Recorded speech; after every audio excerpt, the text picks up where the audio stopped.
വിജയശ്രീ ഈ ട്യൂട്ടോറിയൽ. എൻ്റെ പേര് രേവതി, 2016 ബാച്ച്. ഇന്ന് നമുക്ക് സെക്കൻഡ് ഇയർ പതോളജി ടോപ്പിക്കായ ഹെപ്പറ്റോസെല്ലുലാർ കാർസിനോമയെ കുറിച്ച് പഠിക്കാം. ഇന്ന് നമ്മൾ ഡിസ്കസ് ചെയ്യാൻ പോകുന്ന topic hepatocellular carcinoma or HCC. HCCയെ liver cell carcinoma or hepatoma എന്നും പറയാം. It is the most common primary malignant tumour of the liver. Liver cirrhosis ഉള്ള പേഷ്യൻറ്റിൽ HCC വരാനുള്ള ചാൻസ് 70 to 80% ആണ്. എന്താണ് ലിവർ സിറോസിസ്? നമുക്കറിയാം, യൂഷ്വലി ലിവർ ഹെപ്പാറ്റിക് ലൊബ്യൂൾസ് ആയിട്ടായിരിക്കും കാണപ്പെടുന്നത്. ഈ lobular structure of the hepatic parenchyma ഡിസ്ഓർഗനൈസ്ഡ് ആയിട്ട് പിക്ചറിൽ കാണുന്ന പോലെ എൻറ്റയർ ലിവറും നൊഡ്യൂൾസ് ആയിട്ട് മാറുന്ന കണ്ടീഷനെയാണ് ലിവർ സിറോസിസ് എന്ന് പറയുന്നത്. Next one is what are the etiologies of HCC? Mainly hepatitis B virus infection, hepatitis C virus infection and cirrhosis. Cirrhosis തന്നെ മാക്രോന്യൂഡുലാർ post necrotic സിറോസിലായിരിക്കും HCC വരാനുള്ള ചാൻസ് കൂടുതൽ. And the one is alcohol. Alcohol carcinogen ആയിട്ട് act ചെയ്യും. That may lead to cirrhosis. അതിൽ നിന്ന് HCC വരാനുള്ള chance കൂടുതലായിരിക്കും. Aflatoxin എന്ന് പറയുന്നത് ഒരു മൈക്കോടോക്സിൻ ആണ്. Produced by the aspergillus flavus fungus ആണ്. അത് കണ്ടാമിനേറ്റ് ആകുന്ന ഫുഡ് ഗ്രെയിൻസ് കഴിക്കുന്ന വഴി അഫ്ലാടോക്സിൻ നമുക്ക് കിട്ടാം. അഫ്ലാടോക്സിനും ഒരു കാർസിനോജനായിട്ട് ആക്ട് ചെയ്യാം. And the one is haemochromatosis. ഈ ഹീമോക്രോമറ്റോസിസ് എന്ന് പറയുന്നത് അയൺ ഓവർലോഡ് ആവുന്ന കണ്ടീഷനാണ്. അയൺ ഓവർലോഡ് ആയാൽ HCC വരാനുള്ള ചാൻസ് കൂടുതലായിരിക്കും. And the one is anabolic steroids.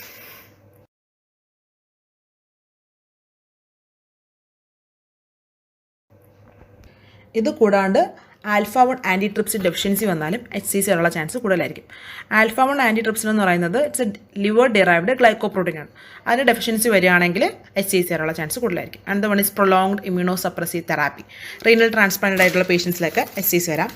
Other type of viral hepatitis വരാം. ടൊബാക്കോ സ്മോക്കിംഗ്, അതർ പാരസൈറ്റിക് ഇൻഫെസ്റ്റേഷൻസിലും വരാം. Next one is pathogenesis of HCC. ഈ പറഞ്ഞ എത്തിയോളജിക്കൽ ഫാക്ടേഴ്സൊക്കെ ജനറ്റിക് മ്യൂട്ടേഷൻസ് ഉണ്ടാക്കാം. P53 എന്ന് പറയുന്നത് ഒരു ട്യൂമർ സപ്രസർ ഓങ്കോജിനാണ്. നോർമലി ട്യൂമറിനെ സപ്രസ് ചെയ്യുന്ന സാധനം. ഹെപ്പറ്റൈറ്റിസ് B വൈറസൊക്കെ ഇൻഫെക്റ്റഡ് ആകുമ്പോഴത്തേക്കും P53 ഇനാക്ടിവേറ്റഡ് ആയിപ്പോവും. അങ്ങനെ നോർമൽ ഗ്രോത്ത് കൺട്രോൾ മെയിൻറ്റെയിൻ ചെയ്യാൻ പറ്റാണ്ടായിട്ട് HCC വരാം. എക്സ് പ്രോട്ടീനും അതുപോലെ തന്നെയാണ്. എക്സ് പ്രോട്ടീൻ പ്രൊഡ്യൂസ് ചെയ്യുന്നത് എക്സ് ജീൻ ഓഫ് HBV ആയിരിക്കും. അതും P53 ആയിട്ട് ബൈൻഡ് ചെയ്തിട്ട് P53 ഇനാക്ടിവേറ്റഡ് ആവും. അങ്ങനെ ട്യൂമറിനെ സപ്രസ് ചെയ്യാൻ പറ്റാണ്ടാവും. നോർമൽ ഗ്രോത്ത് കൺട്രോൾ ഡിസ്ട്രക്റ്റഡ് ആവും. That may lead to HCC. ഇത്രയാണ് pathogenesis. One is morphological features of HCC. Pathology point of വ്യൂവിൽ മോർഫോളജിക്കൽ ഫീച്ചേഴ്സ് ഭയങ്കര ഇമ്പോർട്ടൻ്റ് ആണ്. ഗ്രോസ് ഫീച്ചേഴ്സും മൈക്രോസ്കോപ്പിക് ഫീച്ചേഴ്സും. ഗ്രോസ്ലി 3 പാറ്റേൺസ് ഓഫ് ഗ്രോത്ത് ആണ് ഉള്ളത്. 1 is expanding type, 2 is multifocal type, 3 is infiltrative or spreading type. First one is expanding type. പിക്ചറിൽ കാണുന്ന പോലെ it is a single yellow brown large mass ആയിരിക്കും. Encapsulated ആയിരിക്കാം. Usually in the right lobe of the ലിവറിലായിരിക്കും കാണപ്പെടുന്നത്. With central necrosis കാണാം. അതുപോലെ തന്നെ ഹെമറേജ് കാണാം. ബൈൽ സ്റ്റെയിനിങ്ങും വേണമെങ്കിൽ കാണാം. Second one is multifocal type. പേര് പോലെ തന്നെ മൾട്ടിഫോക്കൽ, അതായത് മൾട്ടിപ്പിൾ മാസസ് ആയിട്ടായിരിക്കും ട്യൂമർ കാണപ്പെടുന്നത്. പിക്ചറിൽ കാണാം scattered throughout the liver ആയിരിക്കും. Third one is infiltrating type. Diffusely infiltrated ആയിട്ടായിരിക്കും ട്യൂമർ മാസ് കാണപ്പെടുന്നത്. എൻറ്റയർ ലിവർ ബിക്കം ഇൻഫിൽട്രേറ്റഡ് ആയിരിക്കും. അടുത്തത് microscopic features. Tumor cells may resemble hepatocytes, but it ranging from well differentiated to highly anaplastic lesions വരെ ആകാം. കൂടുതലും ട്രബക്കുലാർ growth pattern ആയിട്ടായിരിക്കും കാണപ്പെടുന്നത്. It may also invade the blood vessels also. Histological pattern നോക്കുമ്പോൾ 4 type of pattern ആണുള്ളത്. ഒന്ന് trabecular or sinusoidal pattern, 2 pseudo glandular or acinar pattern, 3 is a compact pattern, 4 is a scirrhous pattern. ഇത് ഓരോന്നും എങ്ങനെയാണെന്ന് നോക്കാം. പിക്ചറിൽ കാണുന്ന പോലെ ട്രബക്യുല എന്ന് പറയുന്നത് 2 to 8 wide layers of tumour cells ചേർന്നതാണ്. Separated by the vascular space or sinusoids. ഈ സൈനസോയിഡ്സ് പറയുന്നത് ഇത് space lined by the endothelium ആയിരിക്കും. പിക്ചറിൽ കാണുന്ന പോലെ ട്യൂമർ സെൽസിൻ്റെ ഇടയ്ക്ക് the may be space. And the one is pseudo glandular. ഈ ട്രബക്യുലാർ പാറ്റേൺ തന്നെ ബ്രേക്ക് ഡൗൺ ആൻഡ് ഡീജനറേറ്റ് ചെയ്തിട്ട് സിസ്റ്റിക് സ്പേസ് ഫോം ചെയ്യാം. അതിന് ചുറ്റും ട്യൂമർ സെൽസ് ഡിസ്പോസ്ഡ് ആയിരിക്കാം. കോമ്പാക്ട് പാറ്റേൺ എന്ന് പറയുന്നത് ട്രബക്കുലാർ പാറ്റേൺ തന്നെയായിരിക്കും. But tumour cells large solid masses ആയിട്ടായിരിക്കും കാണപ്പെടുന്നത്.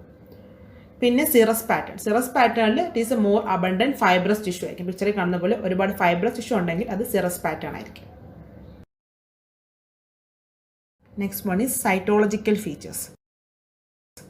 അതായത് FNAC fine needle aspiration cytology ഒക്കെ ചെയ്യുമ്പോഴേക്കും HCC ഹെപ്പറ്റോസൈറ്റ് പോലെ തന്നെയായിരിക്കും കാണപ്പെടുന്നത്. ബട്ട് നേരത്തെ പിക്ചറിൽ കണ്ട പോലെ വെസിക്കുലാർ ന്യൂക്ലിയേ കാണാം. അതിനകത്ത് പ്രോമിനൻറ്റ് ന്യൂക്ലിയോളയും നമുക്ക് കാണാൻ പറ്റും. സൈറ്റോപ്ലാസം ഗ്രാനുലർ ആൻഡ് ഈസ്നോഫിലിക് ആയിരിക്കും, പിങ്ക് കളേർഡ് ആയിരിക്കും. ബട്ട് മാലഗ്നൻസി കൂടുന്നതിനനുസരിച്ച് ബേസോഫിലിക് ആവാം, ബ്ലൂ കളേർഡായിട്ട് മാറാം. ഇനി ക്ലിനിക്കൽ ഫീച്ചേഴ്സ്. HCC ഉള്ളൊരു പേഷ്യൻറ്റ് പ്രസൻറ്റ് ചെയ്യുന്നത് hepatomegaly with palpable mass in the ലിവറാണ്. ലിവർ എൻലാർജ്ഡ് ആയിരിക്കും. നമ്മൾ എക്സാമിൻ ചെയ്ത് നോക്കുമ്പോഴേക്കും ദർസ് എ പാൽപ്പബിൾ മാസ് കാണാൻ പറ്റും. അതുപോലെ തന്നെ right upper quadrant pain, liver locate ചെയ്തിരിക്കുന്നത് റൈറ്റ് അപ്പർ ക്വാഡ്രന്റിലായിട്ടായിരിക്കും. അപ്പം അവിടെ പെയിൻ ആൻഡ് ടെൻഡർനെസ് വരാം. ഹെപ്പറ്റൈറ്റിസ് ഇൻഫെക്ഷൻ ഉണ്ടാവുകയാണെങ്കിൽ ജോണ്ടിസ് വരാം, ഫീവർ വരാം. പിന്നെ ഈസോഫാജിൽ വെരിസസ് ഒക്കെ ഉണ്ടാവുകയാണെങ്കിൽ ഹെമറേജും കാണാം.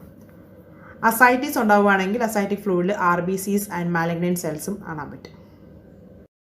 അടുത്തത് ലബോറട്ടറി ഫൈൻഡിങ്സ് ആണ്. അനീമിയ ഉണ്ടാകാം, ലിവർ എൻസൈംസ് ഒക്കെ എലിവേറ്റഡ് ആയിരിക്കും, ലൈക്ക് ആൽക്കലൈൻ ഫോസ്ഫറ്റേസ്. പിന്നെ ഹൈ സെറം ആൽഫ ഫീറ്റോപ്രോട്ടീൻ ആയിരിക്കും. But it is less sensitive. AFP also elevated in other conditions, അതുകൊണ്ട് ലെസ് സെൻസിറ്റീവ് ആയിരിക്കും.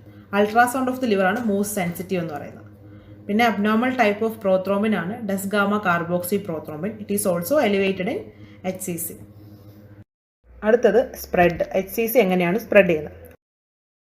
രണ്ട് രീതിയിൽ സ്പ്രെഡ് ചെയ്യാം. ഒന്ന് ഇൻട്രാഹെപ്പാറ്റിക്കലി അല്ലെങ്കിൽ എക്സ്ട്രാ ഹെപ്പാറ്റിക്കലി. ഇൻട്രാഹെപ്പാറ്റിക്കലി ആകുമ്പോഴത്തേക്കും within the liver by haematogenous route വഴിയായിരിക്കും സ്പ്രെഡ് ചെയ്യുന്നത്. അതായത് ബ്ലഡ് വഴി മൾട്ടിപ്പിൾ മെറ്റാസ്റ്റസിസ് ലിവറിനകത്ത് തന്നെ ഉണ്ടാകും. എക്സ്ട്രാ ഹെപ്പാറ്റിക്കലി ആകുമ്പോൾ വയ ഹെപ്പാറ്റിക് ഓർ പോർട്ടൽ വെയിൻസ് വഴി ലങ്സിലോട്ടും ബോൺസിലോട്ടും എത്താം. ഇനി ലിംഫാറ്റിക് റൂട്ട് വഴിയാണെങ്കിൽ റീജിയണൽ ലിംഫ് നോഡ്സ് പോർട്ട ഹെപ്പാറ്റിസിലുള്ള റീജിയണൽ ലിംഫ് നോഡ്സിലോട്ടും എത്താം, അല്ലെങ്കിൽ mediastinal or cervical lymph nodes വരെ എത്താം. Another term is fibrolamellar carcinoma. It is a clinicopathological variant of HCC but here it is a single large mass may be encapsulated, occurs in the absence of cirrhosis.